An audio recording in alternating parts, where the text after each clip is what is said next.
Hello, I'm Dr. Waller, and welcome to our second professional development course for teachers, and particularly for econ and finance teachers. Well, Danielle has told me right off the bat that we have a question from last week, and she just gave that to me, and I said, well, you know what, let's just look at this together. My general answer is the question is, what's the difference between IRA and Roth, right? Typically it is IRAs, you are not taxed on them when you put them in. Roth IRAs, you are taxed with after tax, but you're not taxed when you take them out. However, let's find a great resource that we can look at together, because that is a very broad, general explanation that I'm not even happy with. So let's take a look at what is the difference, and that's what I'm going to type in.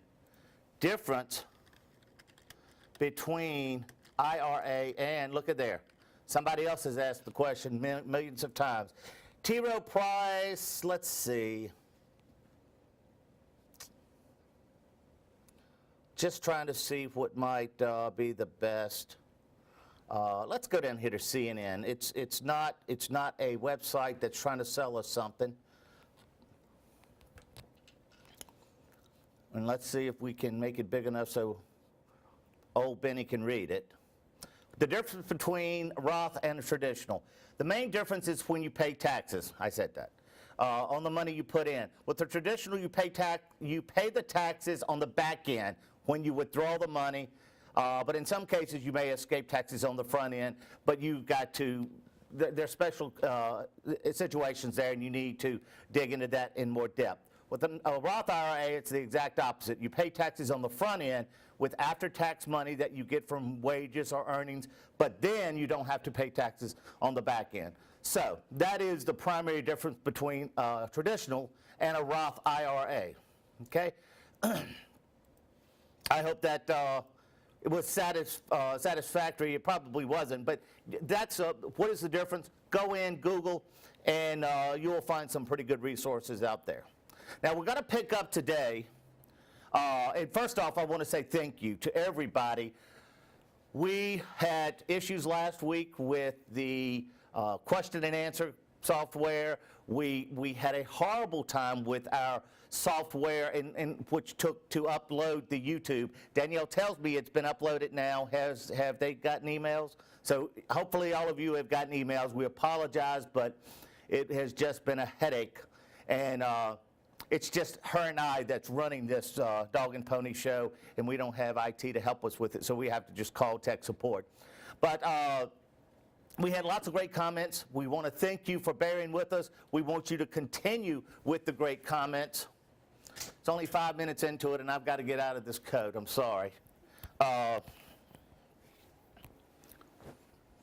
we want you to continue with these comments. Also, before we get started, we discovered last week at 525 that there is a course that's being taught in this classroom. So we're going to wrap up tonight by 525 or 520 or thereabout.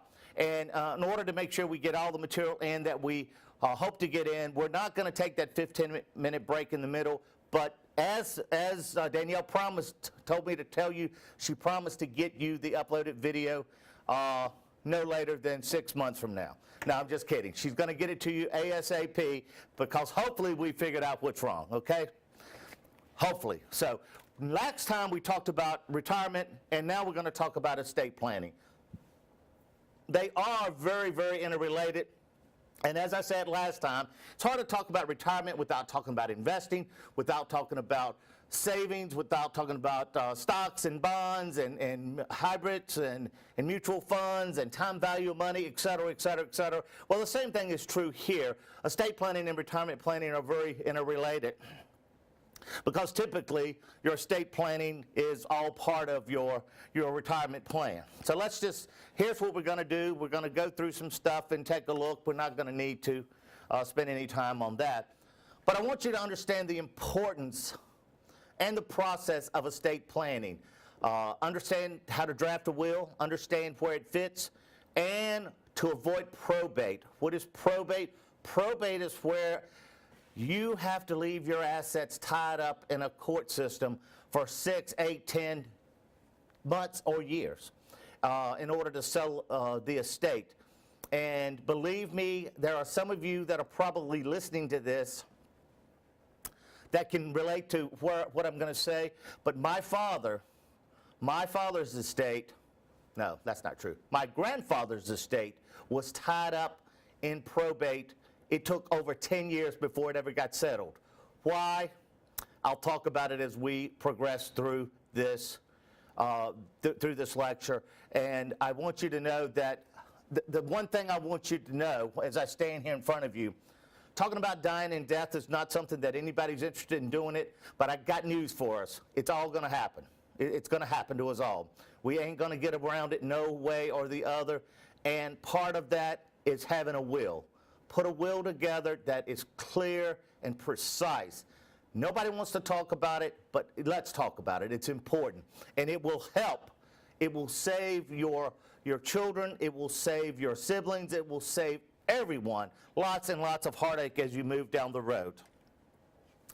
What is estate planning? Well, it's a process that will allow you to control your property when you are alive.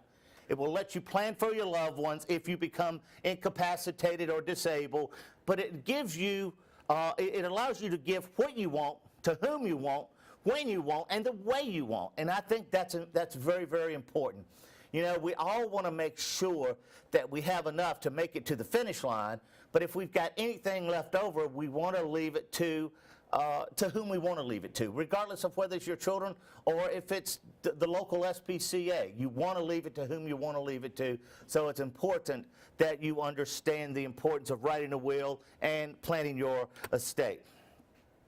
Estate planning for what happens to your wealth and your dependents after you die. What are your dependents? Well, your dependents are your children. They could be your parents if you've got elderly parents that you're taking care of. And, you know, God forbid that you're 45 or 50 years old and you are taking care of elderly parents, but you haven't put in place the ability to take care of them in your will. Well, that's important. It's something to think about. So make sure you want to talk about planning for what happens to your wealth as well as what happens to your dependents once you pass on. And as I said, you want to pass on as much as you possibly can, and you want to do it with paying I want to do it paying the least amount of taxes and transfer costs, and I think most heirs feel that same way about their estate and their property and their assets. You want to leave it to your loved ones, and you don't want to leave it to Uncle Sam. If you want to leave it to Uncle Sam, write a will and say, I want to leave it to Uncle Sam. Determine who has the decision-making authority in case you're incapacitated. And you know, part of this talks not only about having an executor of a will, but also having a living will. Should you, as a young person, you should have a living will or an advance directive should something happen to you, so that everyone knows what your wishes are if you become incapacitated and cannot communicate those wishes to families or doctors or anyone else. It's a 4-step process that we're going to talk about here. Step 1, we want to determine the value of your estate. Now, this is a very simple equation that I've got up here. What's the value of your estate minus the level of the estate's liabilities? Well, that seems very simple, but you know what? Maybe if all your estate has is stocks and bonds and a house, then it would be pretty easy to determine. However, what if your estate has tractors and lawnmowers and several rental properties? It gets much more complicated, and the chances are you're going to need to get somebody to help you determine the value of that estate. Now, you can just maybe estimate part of it, but if it's properties, you can get involved with a local broker or an appraiser to help you determine the value of those real assets.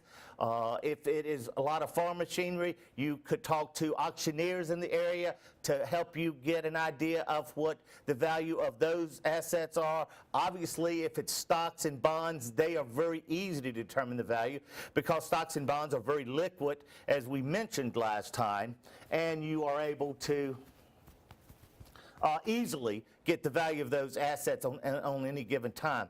So determining what the value of your estate is not as simple as it appears to be.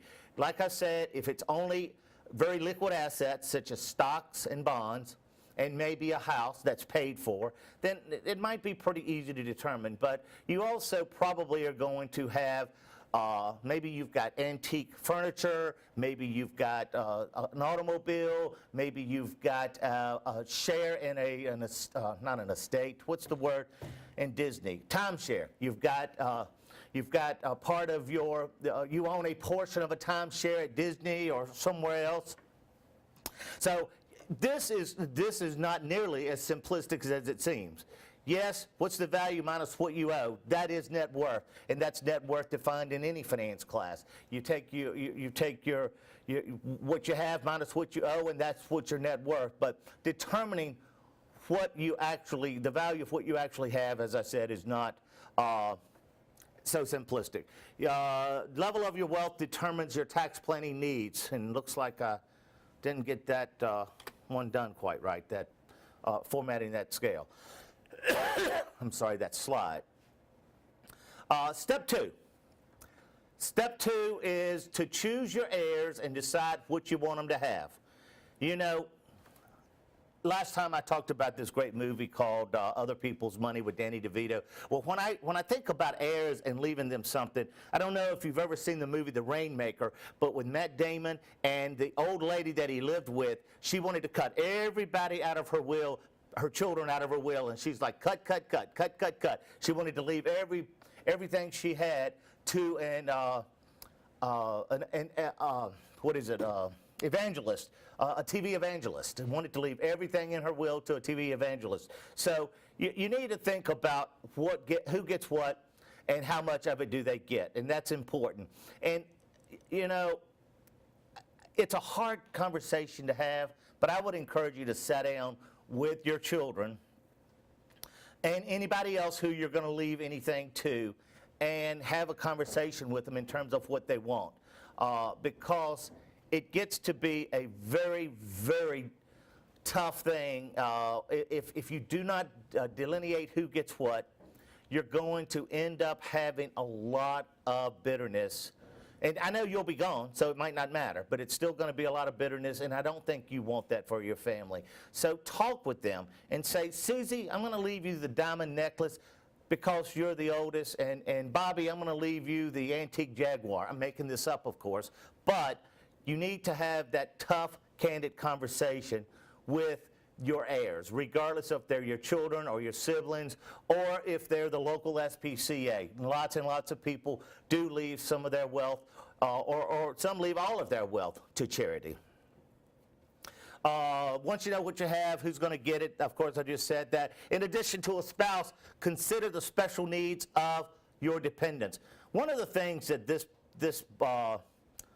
process really does bring into consideration is, what if they're stepchildren, or what if there are children from another marriage, or what if there are a child that has special needs, maybe institutionalized for whatever reason. So those are all things that you might need to get some special assistance with, somebody to help you understand, you know, what is the life expectancy if it's a child that has special needs, and what do I need to do to make sure that I'm going to be able to take care of him or her for the rest of their remaining life. So tough questions in this process, and as a result, I reiterate it and I'll keep reiterating it.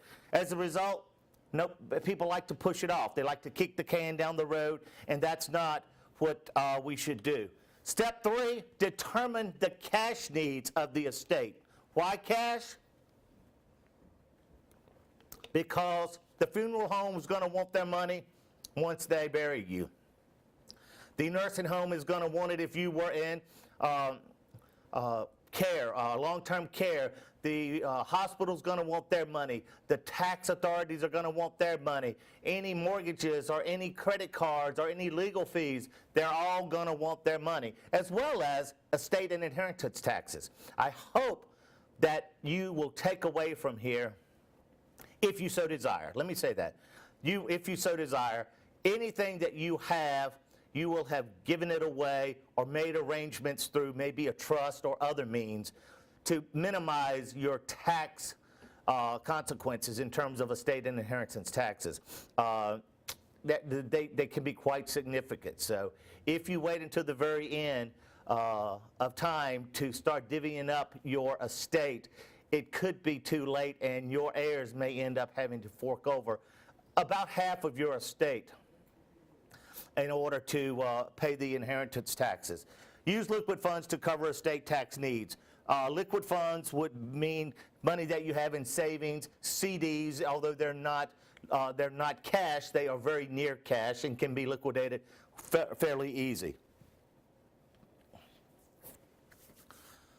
Now, step 4 talks about the select and implement your planning techniques. Decide which estate planning tools are most appropriate for you to achieve your goals. And we'll talk about some of those tools as we move forward here. And most common, they are a will, a durable power of attorney, joint ownership, trust, life insurance, and gifts. And I've talked about all of those in a roundabout way. A durable power of attorney, you want to have someone that can say that I don't want to be kept on life support if the doctors and all other authorities think that I'm brain dead. That's what a power of attorney will allow you to do, and that's what an advance directive will also. Joint ownership, if you have joint ownership, that will keep properties out of probate. Trust will also do it. Life insurance is going to be an important part of the liquidity for the cash, and giving stuff away. Giving as much of your estate away prior to your death is one way to eliminate or minimize estate taxes. Avoiding and understanding and avoiding estate taxes. The IRS charges estate taxes and then issues a tax credit. Now, just as we did before, I'm going to take just one quick second, and I'm going to jump out here to Google, and I'm going to say inheritance tax, because I didn't get a chance to look this up. Inheritance tax in 201, well, I'm going to say 2015. And here we got this. Forbes had a bunch of really great stuff, and I don't know if this is that article or not, but I want to just quickly look at it. The Internal Revenue Service announced in 2015 the estate and gift tax limits today, and the federal estate tax exemption rises to $5.43 million per person. We'll talk about that in just a little bit. And the annual gift exclusion amount stays at $14,000. That annual gift exclusion could be a cash gift to your grandchildren or the like without having to pay taxes on that. You can see here it says an amount that an individual can leave to the heirs without paying federal tax, $5.43 million. In 2015, 5.43, which was 5.34. That's another $90,000 that can be passed on tax-free based on the top federal estate tax rate of 40%. So 40% as an estate tax could be significant for a large estate.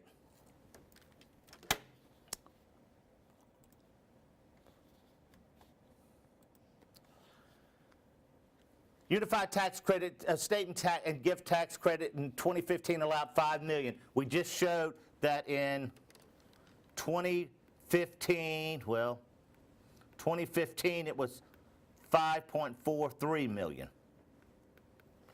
So, and this was some old information that I pulled from, and you can see here 35% was the top estate tax rate. It is now 40%, or it was in 2015. So calculate what your estate taxes will be.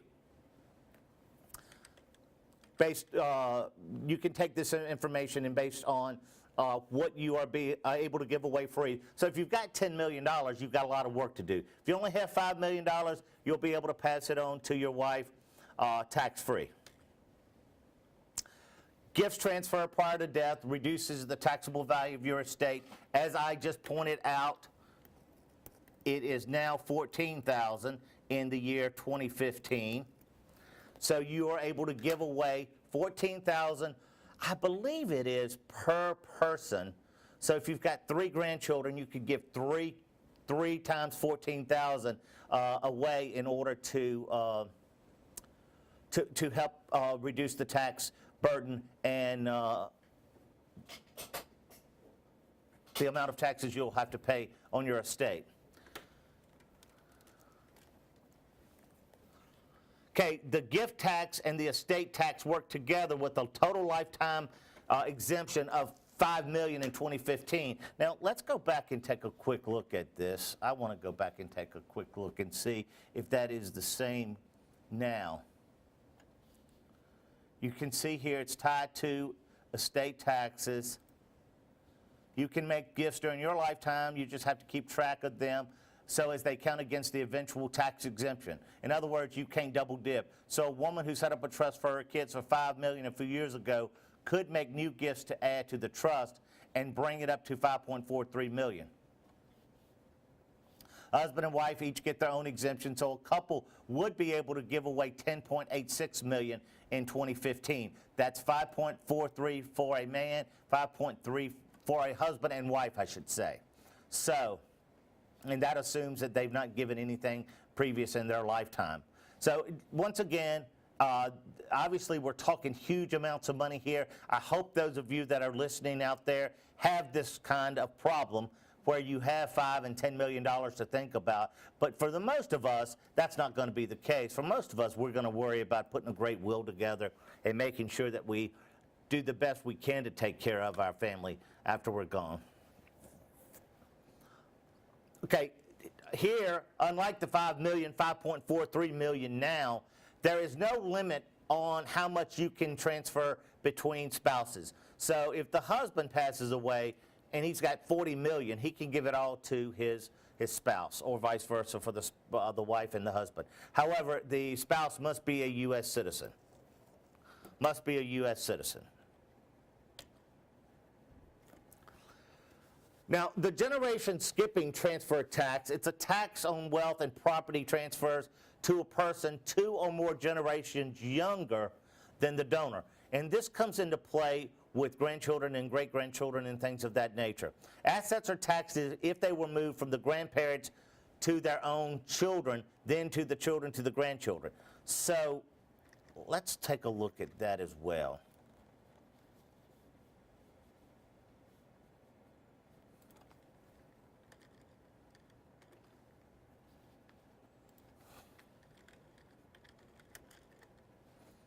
Generation skipping tax. Okay, let's see what Wikipedia has. That's not very reliable, but I'm going to go there anyway. The U.S. generation skipping transfer tax imposes a tax on both outright gifts and transfers in a trust to or for the benefit of unrelated persons who are more than 37 and a half years younger than the donor, or to related persons more than 1 generation younger than the donor, such as grandchildren. Okay. So, imposes a tax on the outright gifts and transfers. The generation skipping tax will be imposed only if the transfer avoids incurring a gift or estate tax at each generation level. Only if it avoids transfer or generation. Let's look at this example. For example, property is placed in a trust for the donor's child and grandchildren.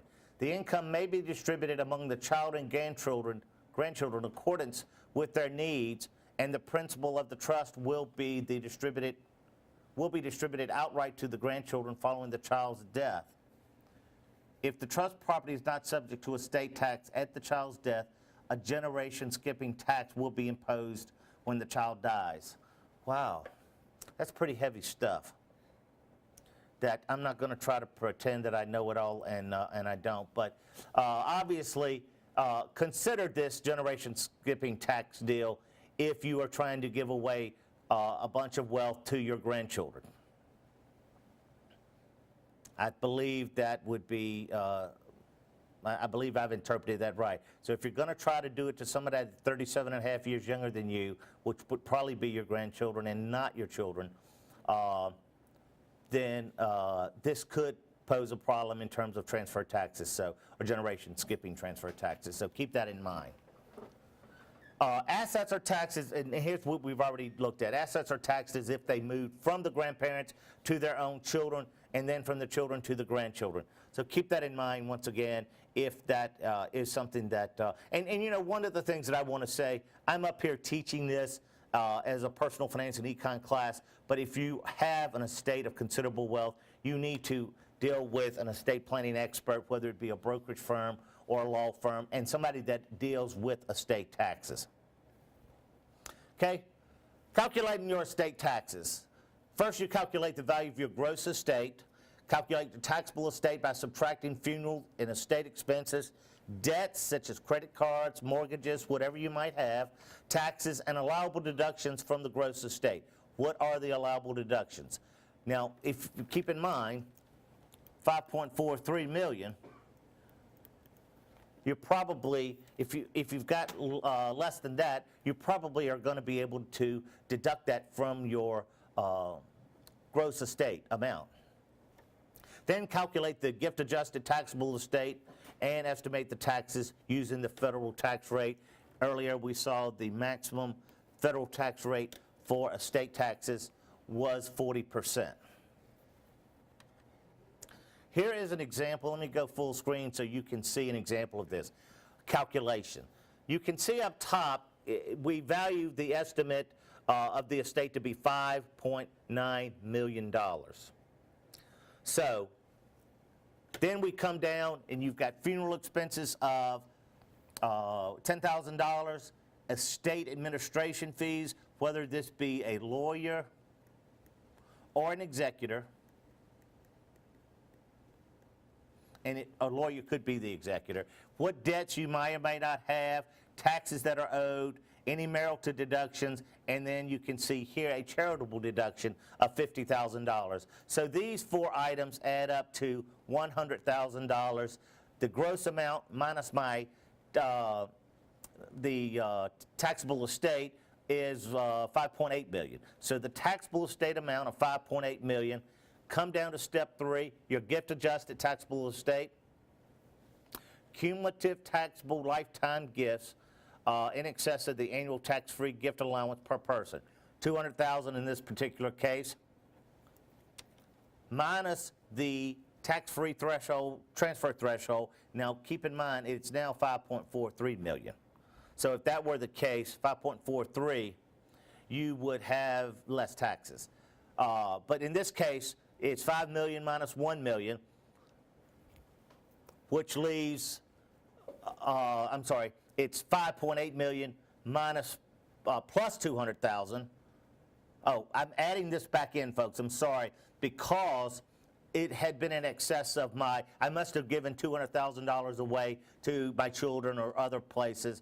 So 5.8 plus 200, and that gives me $6 million minus $5 million. So these two here equal $6 million, and then I subtract out my tax-free transfer threshold amount of $5 million, 5.43 now, but it gives me $1 million left. Of that $1 million, the tax rate in this example is 35%, so $1 million times 0.35 gives you $350,000 that you would owe in estate taxes.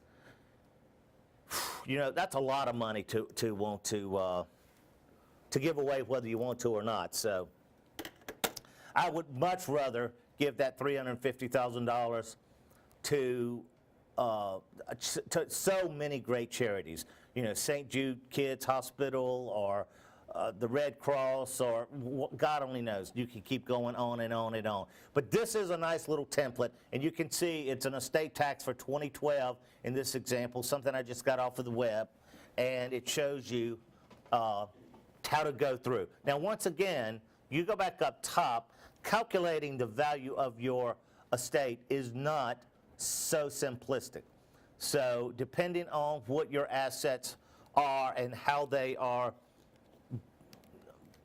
how they're invested. We'll go at that. It could be very much more complicated in determining the gross amount of your estate.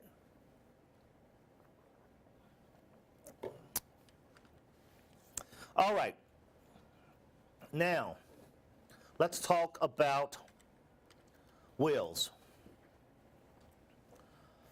Wills are legal documents that describes how you want your property to be distributed with others or divided amongst others. That's not very good English done on my PowerPoint, but how you want your property to be divided among other people, okay? Who are those other people? Generally, they would be called a beneficiary. It is someone who you have left something to, property of some sort, an asset, whether it be stocks, bonds, real estate, an automobile, whatever. The executor is a personal representative who will carry out the will's provisions. Now, typically, it depends. Many times it could be a child for the parents. If there is a large family, it could be the oldest child, or it could be a child who works for an attorney, or it could be an attorney. You want someone who is going to be meticulous and will make sure they keep good records, because this could end up getting ugly if the records are not kept and this thing is not meticulously carried out. As I said earlier, these are things that really, just a few $1,000s can divide families forever. And it's just not worth it. I know I've been through it with my parents, and I know plenty of folks. Take the time, put together a will, name somebody to be the executor, even if it costs a few $1,000s to hire an unbiased third party to do it, such as an attorney. It will be well worth the money. Also, you may need to think about naming a guardian. Who will be the guardian of your children, anybody that's under the age of 18 should you pass away? And that could be very, very important if you do not have extended family or someone that you would feel comfortable in your family taking care of your children should something happen to you. So this will take care of naming many of these things. And once again, it's a tough conversation, but I would strongly encourage you to have it with your children and your parents. I mean, many of you watching this, your parents are your teachers, and your parents are still alive. And this is an individual plea. It's got nothing to do with econ and personal finance. It will make your life easier if you work through these tough issues prior to the death of your parents or prior to your death. It will save your children much heartache. I can promise you that. Probate, it's the legal procedure that validates a will and then distributes the assets. Now, probate is going to be necessary, but if you've got a will that was put together by a qualified attorney or someone who someone with credibility, then it's likely that this procedure will go quickly. It allows for challenges to be settled. For example, if two children are arguing over the estate, then it will be settled in court, or a lawyer or a judge will ultimately hear it and decide about about what is and is not correct. You know, many times you hear about folks saying, well, I thought my mother or father changed the will. Well, you know, that is something that we'll talk about in just a little bit, but you need to also update your will on a regular basis depending on changes in life. For example, if there were an additional child, or if there were a divorce, or even if there were a grandchild, maybe another grandchild came along that you wanted to help, that you wanted to take care of, and maybe it would be for their education, who knows. But anyway, you should update it. You should regularly review it. And when I say regularly, I don't talk about every weekend. I'm saying every 3 to 5 years, I believe, is probably what would be advised by most professionals. Now, probate also allows for the orderly distribution of assets if someone dies intestate. What's intestate? It means you die without a will. Die without a will. Now, I would strongly discourage this even if you are if you only have one child. I would strongly encourage you to make sure that the will was in place. That way, there's likely not to be any questions if there is a well-documented, certified will versus no will at all. If no will, a guardian for your children will have to be appointed by the court system. I don't think most people would want that.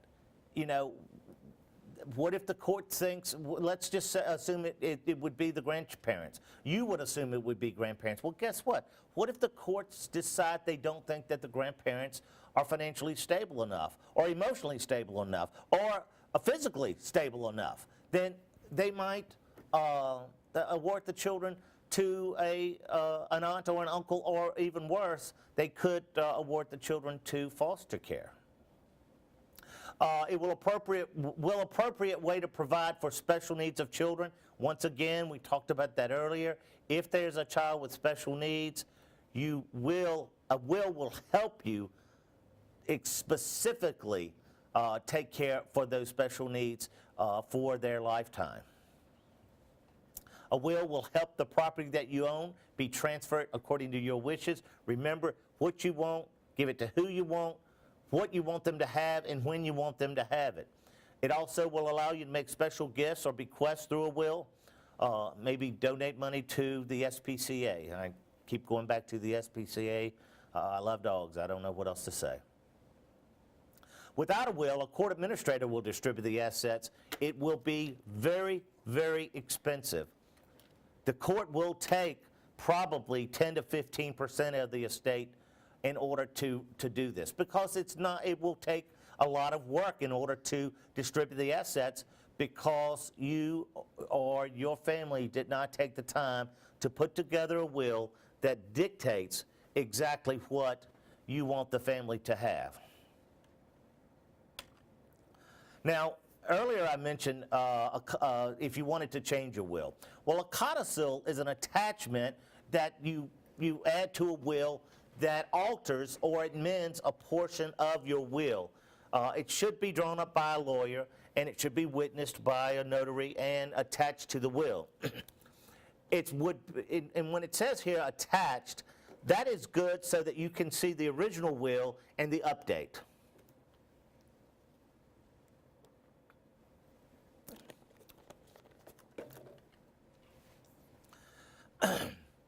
Now, a letter of last instructions, it's something that's really not a legal, and as it says right here, it's not a legal document, but it's just something that you want to leave to your spouse. And, you know, typically I think that, well, it's a statistical fact. Generally, the man dies first because women outlive men. That's why. But if you're going to leave, regardless of who dies first, it's nice to have a letter of instruction saying, here's where we keep the stocks, here's how much money we've got in the checking account, here's the deed to our timeshare in Cancun, and so forth and so on. It goes through and it says, you know, I definitely want to be buried here. I definitely want to have this at my funeral. I want to be cremated. Whatever your last wishes are, this is sort of that letter of last instruction that goes between spouses. Once again, not really a legally binding document, but helps to sort of get the ball rolling in terms of the process of reading the will and beginning the probate process. Okay, I'm going to take a quick break because I got to get some water. I'm running out of juice here. So I'm going to take a 5-minute break, folks, okay? I'm going to take a 5-minute break. It should do a countdown on your screen, just long enough for me to get some water and a cough drop for my throat, okay? 5 minutes, I'll be back.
I have that cough drop in my mouth here.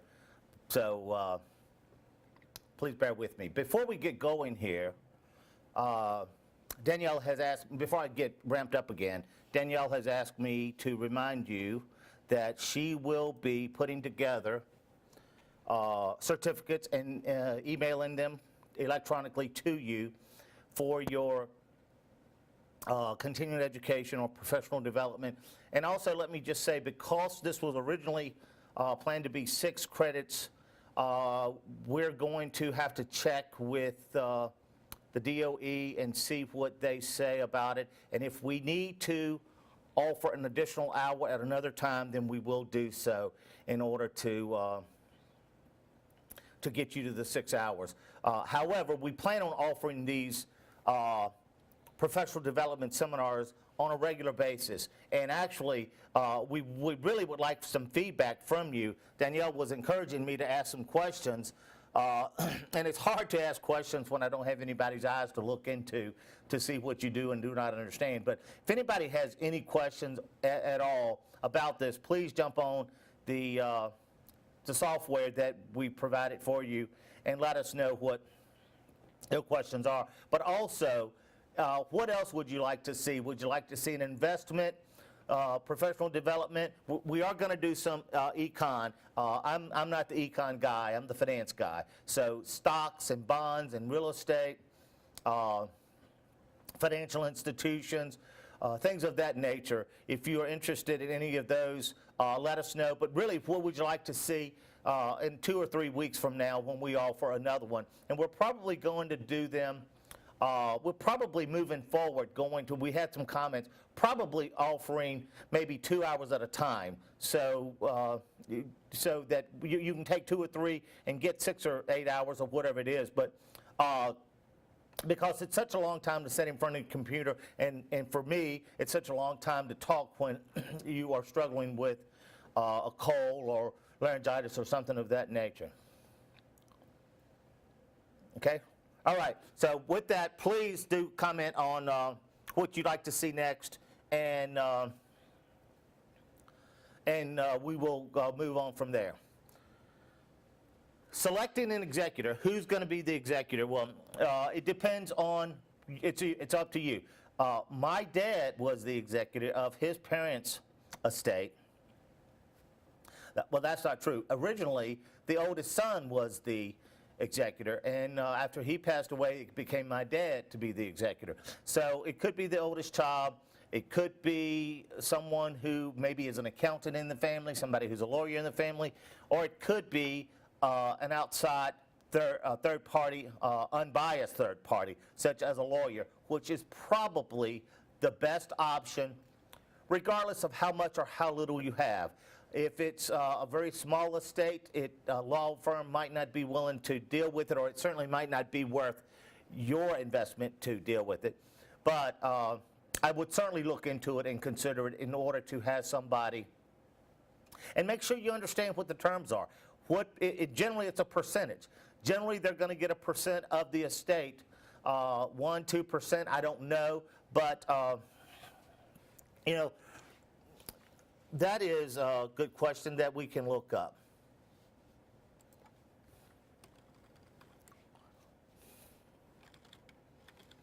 Percentage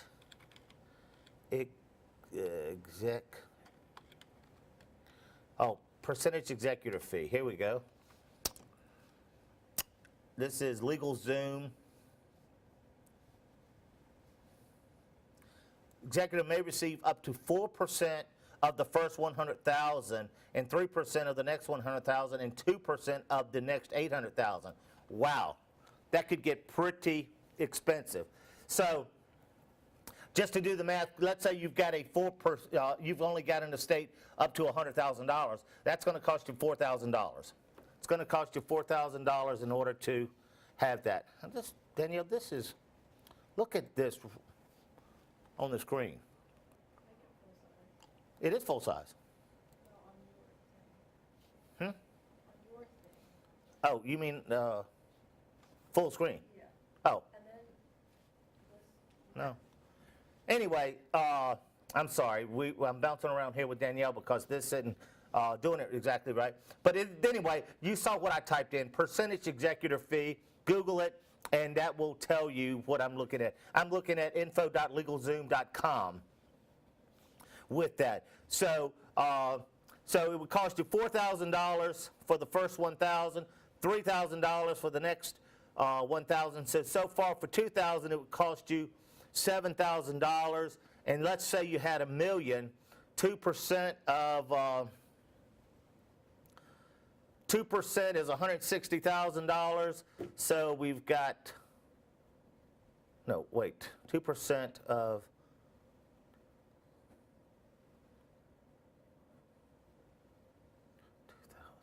2,000, so it'd be 20,000. Yeah, it would be 16,000.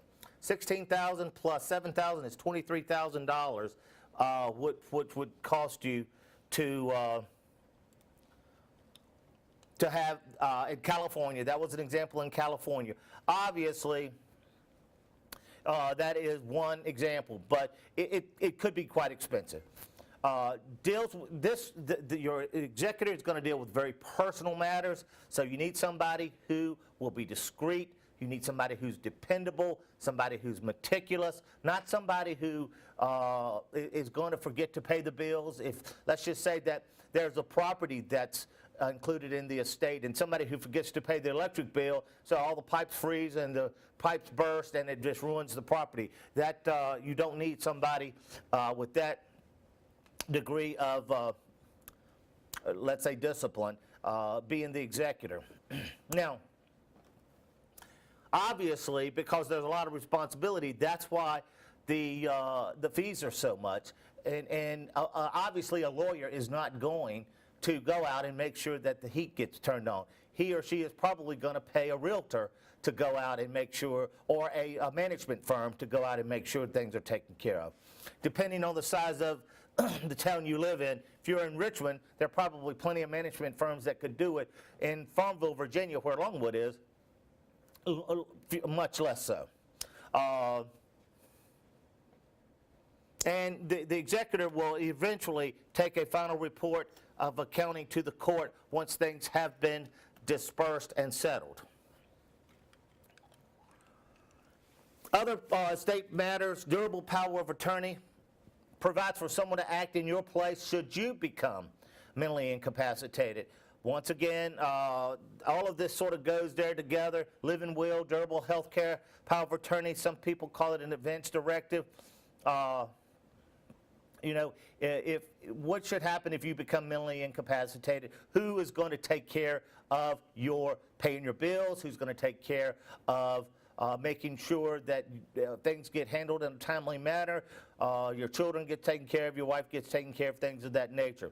Living will takes it a little step further. What if you become incapacitated, mentally incapacitated in terms of your health because of maybe a stroke or a car accident or something of that? Would you like to be on life support? And a durable health care, if it's just a power of attorney, it depends on how you designate the decisions to be made. But a health care power of attorney would allow someone to make health decisions for you. You know, if you had to be on a feeding tube and things of that nature. I don't mean for this to be a somber lecture, but it is things that come into play when you have an estate, when you deal with estate issues, and it's just important. And it's also important, everybody is entitled, and everyone does have their own thought process, but if you've ever been around somebody who has been really, really ill for a really, really long period of time, it's some things worse than death, so to speak. So you and your loved ones talk about it and make sure that they know what you're going to do so that it's not a shock should something arise, but that they are aware that you don't want to be on life support or anything of that sort. Now, let's talk about probate a little more. It's essential to validate your will and ensure your provisions are carried out. That's what the probate process is all about with court, within the court system. You can avoid probate by joint ownership of assets.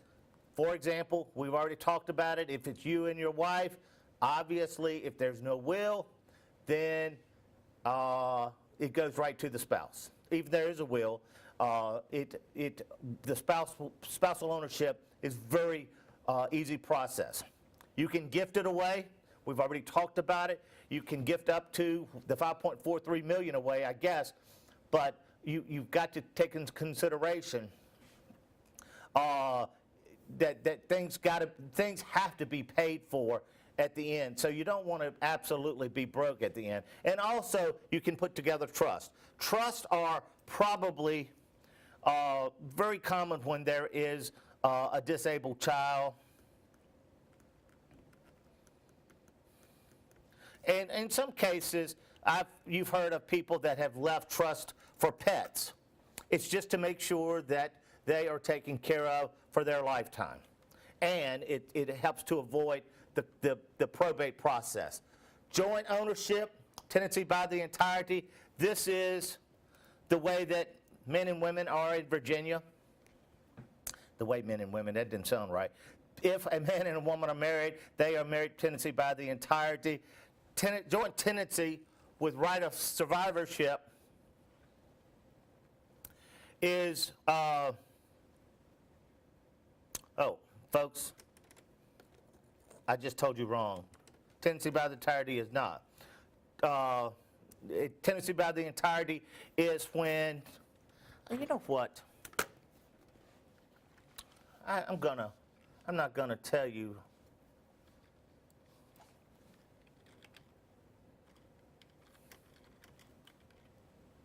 Tenancy, I believe it is. I believe I'm right.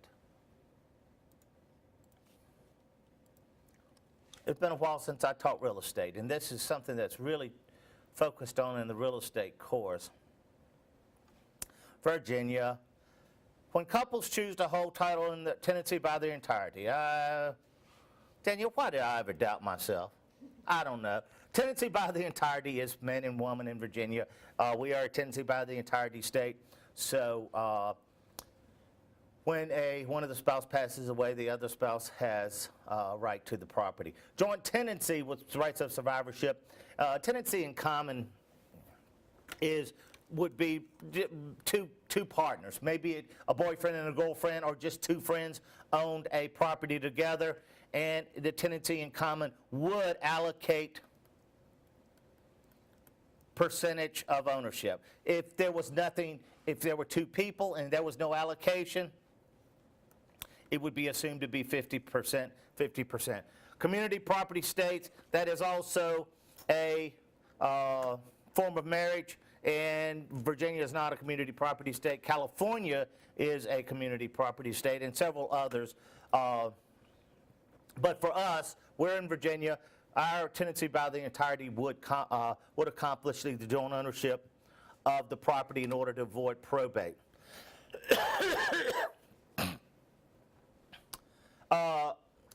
As I talked earlier, another way is to make gifts. Avoid probate and reduce your taxable value of the estate by giving things away early before your demise, before you are incapacitated or before you die.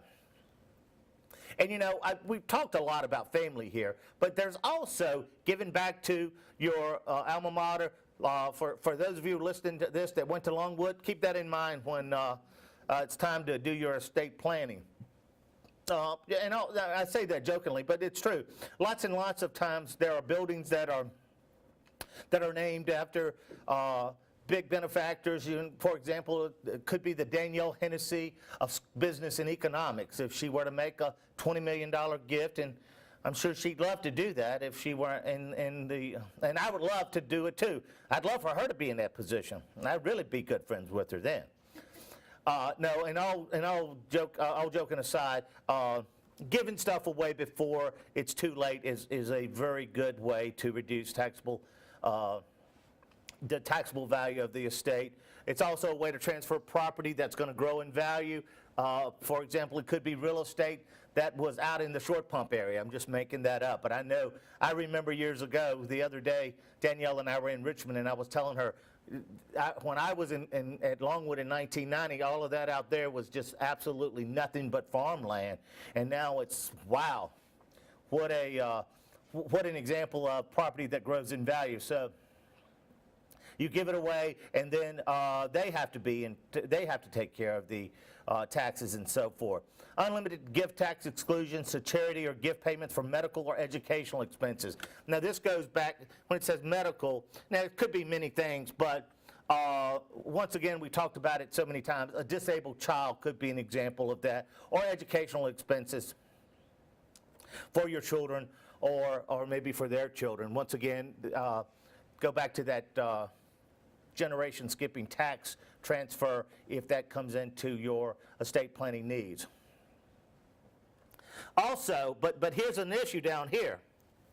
What if you give all of the gifts away to your children and then they squander them, and then you end up getting sick unexpectedly, or you know, life has a way of throwing you a curveball when nobody's paying attention.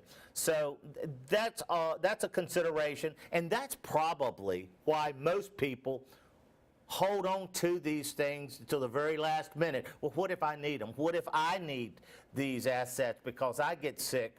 And you know, it's a realistic question, but at some point, you have to make your best assessment and decide and move on. Right or wrong, hopefully if something happens, your children will help take care of you, and if not, well, there's a special place for them, and we won't say where it is, okay?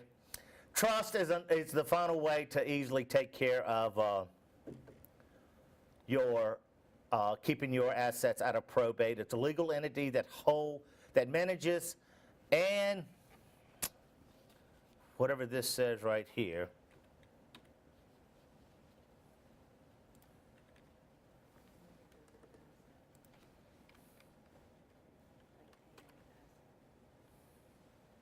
oh, it just says manages an asset. Oh.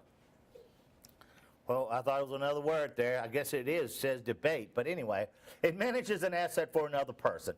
It could be a law firm or a variety of things. It's created when a grantor transfers property, any asset, to a trustee for the benefit of one or more beneficiaries. Trustee can be an individual, an investment, a firm, or a bank, and any asset can be placed in this trust. Now, many times, particularly on TV, you see all of these rich kids on TV, and it's like, well, what do you do? It's like, well, I'm a trust baby. You know, it means that somebody left them a lot of money in a trust fund, and they get, you know, $30,000 a month or some ridiculous amount of money. Well, that is, it's just easily you can make the analogy for you to leave a trust. You could leave in a trust for your children, for your grandchildren, et cetera, for them to be able to have an education up to a master's degree or up to a PhD, whatever you decide. But a trust might be a good way of ensuring that. It avoids probate. It's much more difficult to challenge in court. It reduces estate taxes, and it does allow for professional management. And obviously, I say obviously, if I were to be involved in a trust, I would probably want a law firm or a bank to, a bank officer to be in charge of managing these trusts. They also provide for confidentiality. As I said earlier, child with special needs, hold it until a child reaches a certain maturity. And it ensures that children from previous marriage may receive an inheritance, or stepchildren or the like. Okay, wow, we're going to finish this way early, but anyway, we'll talk. Let's keep going right here. One last word.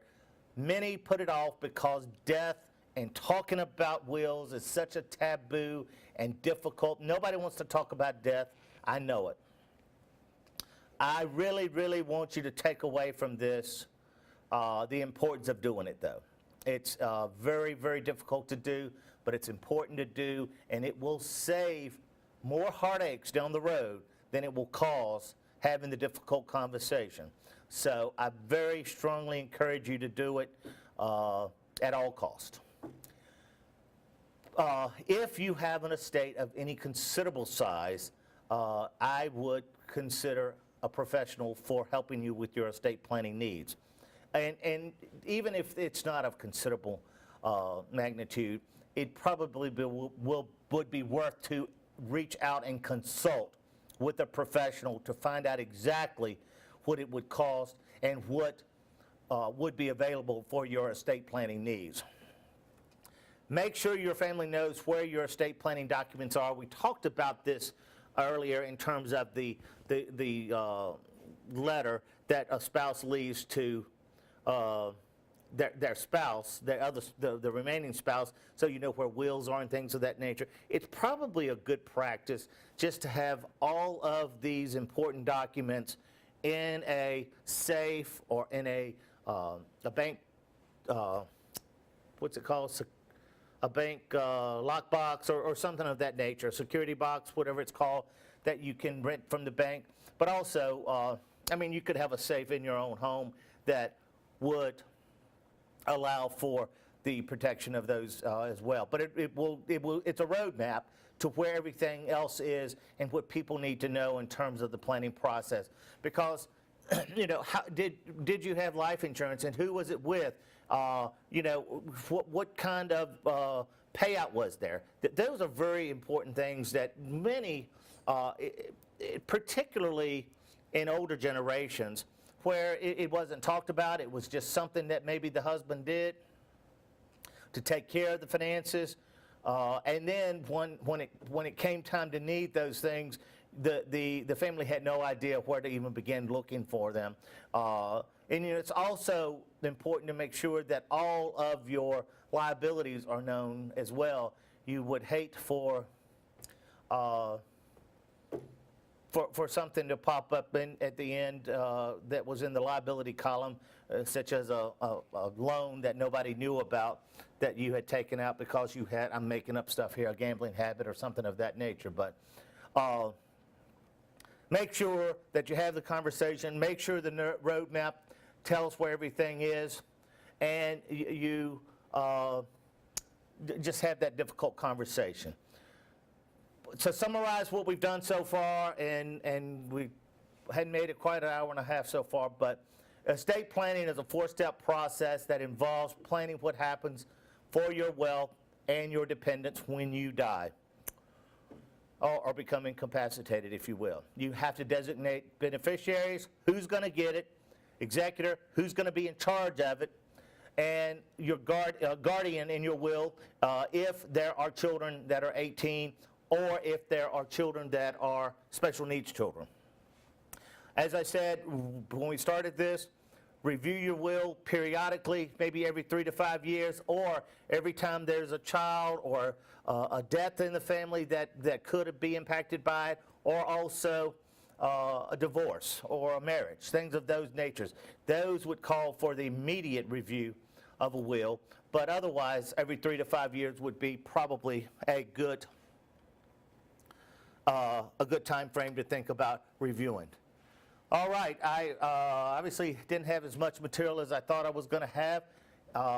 Does anyone have any questions while I'm looking at Danielle to see if anybody does? I really do want you to, we are going to be giving away a gift card for those of you who participated, and we're going to look at those who participated over the last 2 classes, and we will randomly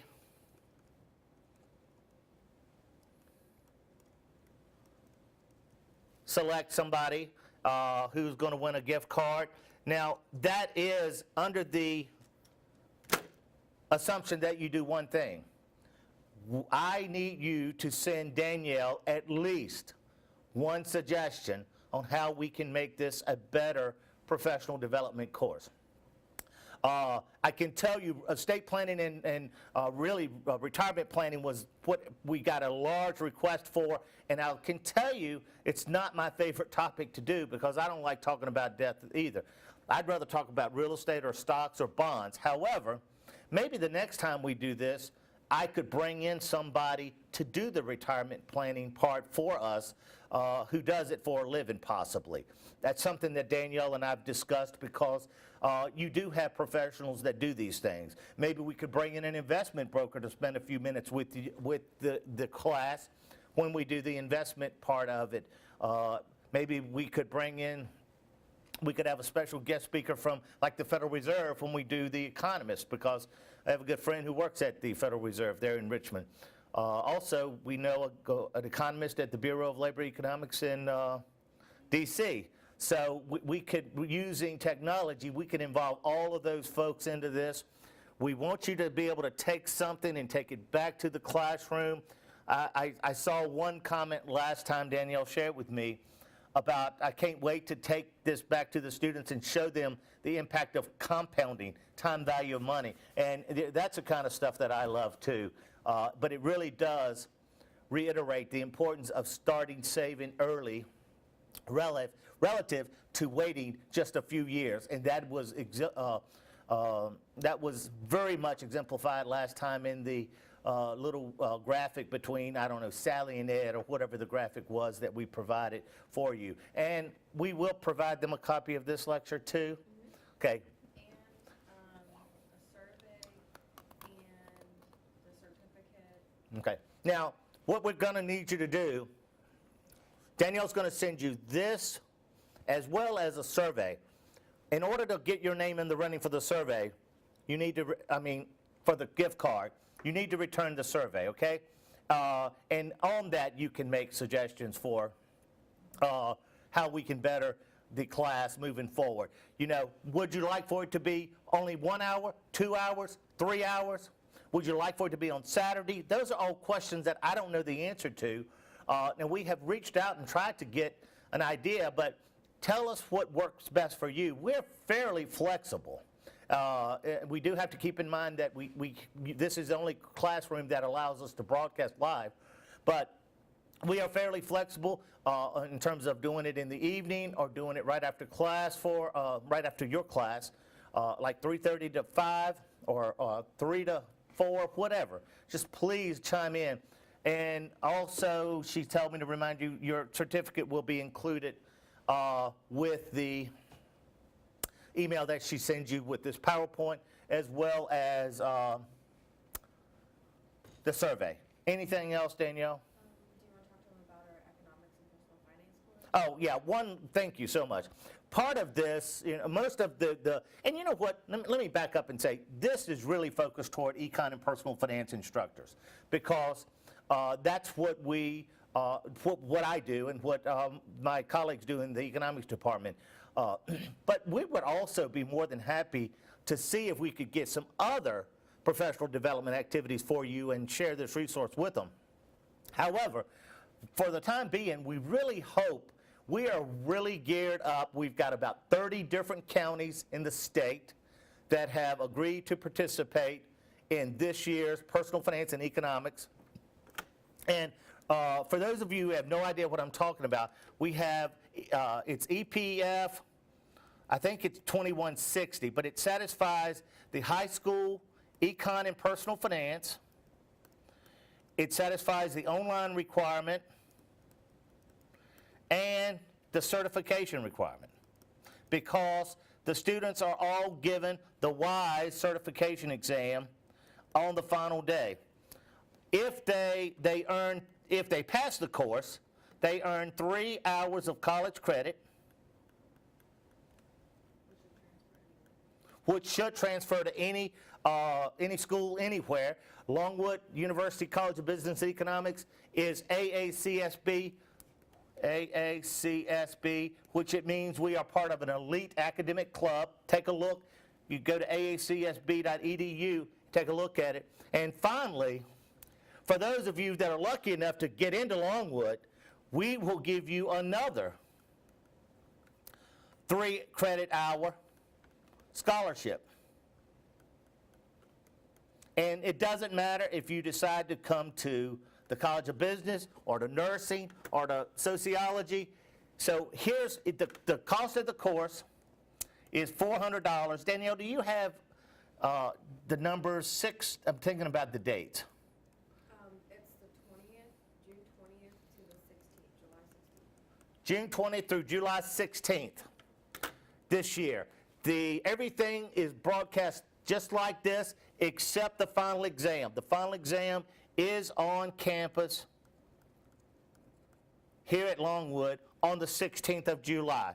Costs $400, but for $400 you get 3 credit hours, you get college credit, and if you come to Longwood, you will get another 3 credit hours. So for those of you who are coming to Longwood, it is absolutely crazy for you not to take this course, even if, I'm talking to teachers, it's crazy for your students not to take it, even if they've already taken it at your high school, because they get 6 credit hours, and they would only pay $400 for it. If they come to Longwood next fall or the fall after, it's going to cost about $2,500 to take 6 credit hours. And every year, tuition is going up and up and up. So we would love for you to help us promote this. And if you don't know exactly how to go about it, contact us. We'll be more than happy to come to your school, talk to your superintendent or your CTE director or whomever is in charge of econ and personal finance